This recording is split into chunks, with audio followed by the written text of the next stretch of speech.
In October 2002, I was 23 years old. I was a wife, mother to 3 beautiful daughters, and a student at Pima Community College. And I was diagnosed with stage 4 Hodgkin's lymphoma. As the doctor gave me the news over the phone, he said not to go selling all my stuff because this was the easiest cancer to beat. I only needed 6 months of chemotherapy and I would be as good as new. When chemo ended, I had a new tumor that was pretty much the same size as the first.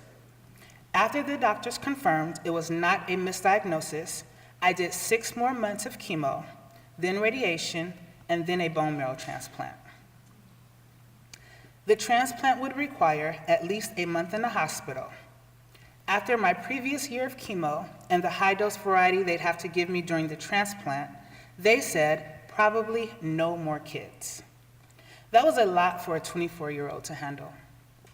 In the hospital, ready for my transplant, more scans revealed another tumor growing in my abdomen. I was so discouraged. How could it be, after a year of chemo, the tumor was still growing? I wanted to just go home and die in peace. But I stayed. My grandmother came to visit me the next day. When she walked into the room, she said, "Peace, be still." She prayed with me, and she had me repeat the prayers after her.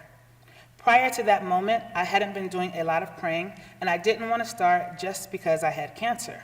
But praying with my grandmother felt as though she was reintroducing me to God. And with that, she ushered the presence of God into my room, and he remained long after she left. I felt a renewal of my faith. I wasn't in the hospital for a month. I was out of there within 2 weeks. I went into remission, and within a year, I was pregnant with my miracle son, Prince.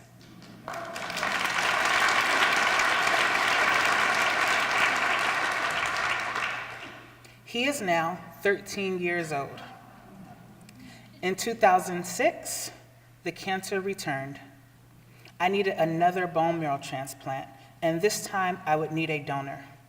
My previous transplant had been with my own marrow, which had been purged of cancer cells. Without a donor transplant, I'd probably live only another year. My siblings were checked, no match. The International Donor Registry was checked, no match. It's hard for African Americans to get donor matches for various reasons. Bottom line, it would have been statistically easier for me to win the lottery. I started chemo and radiation just to give myself more time. I thought about all the things I would miss. Seeing my son go to kindergarten, watching him and my daughters grow up. I was so tired. I needed a break from the ongoing treatments that had consumed my life. But I stayed prayerful. One day, God spoke to me. Your cancer is going to go away. It is going to come back, and you will beat it. Miraculously, my next scans were clear. Medicine may have made my cancer go into remission with chemo and radiation treatments, but my spirit knew I was getting the much-needed break I had requested directly from God. A year later, the cancer came back. I prayed again, but they weren't my normal prayers. I was angry. It wasn't fair, and I wanted answers. Why me? Why again, and only a year later? I felt like I had been tricked. What kind of God gives you a healing miracle that lasts only 1 year? I heard God's voice again. I told you that your cancer would come back. And I answered, I know, but I didn't know you meant a year later. I thought you meant when I was old and gray. But then I remembered that God had also told me I would beat the disease. I felt renewed. That break was the small miracle that got me to the next miracle.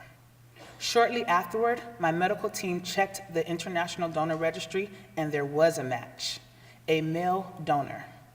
In July 2009, I had my second bone marrow transplant. When I met my donor a year later, he told me that his brother had been diagnosed with cancer the year before he was asked to donate. The reason he had agreed was because he had seen his brother go through so much with his cancer journey. He had been on the registry the whole time, but didn't show up the first time. He told me that had he been asked when I first needed the transplant, he probably would have said no. He was afraid and didn't understand the process. By declining, he would have been taken off the registry and never given the chance to donate. But, my God, I have been in remission from lymphoma ever since.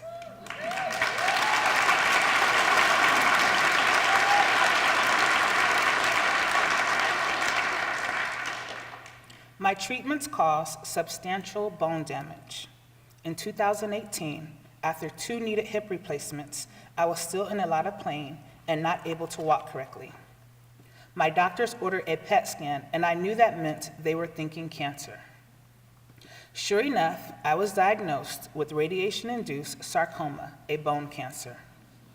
The doctors were discouraging. There is no good treatment and not much hope.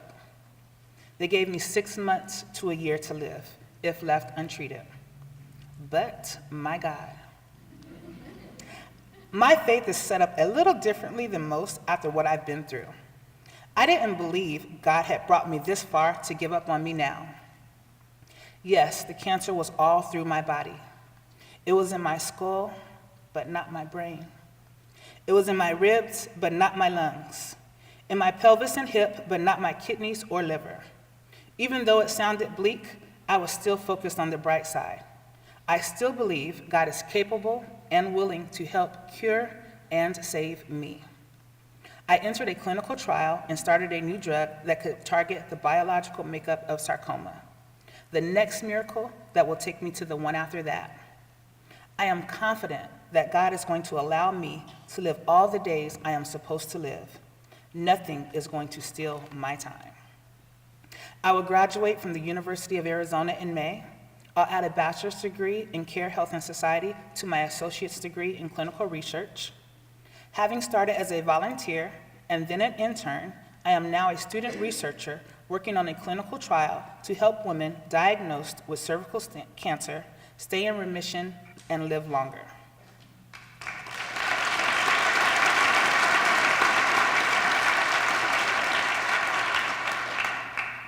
I am writing a book, Healing Patrice, that tells my cancer journey. And I will work in clinical research, helping find ways to have fewer cancer patients and more cancer survivors. I do not know what my entire second act will entail, but I know that I want to help people live their best lives, just as I'll continue to live my best life. I want my survivorship over this disease to become the norm and an inspiration. I want my life to be proof of the promises in the Bible and belief in a higher power. All things are possible through Christ, who will strengthen and keep you through your trials.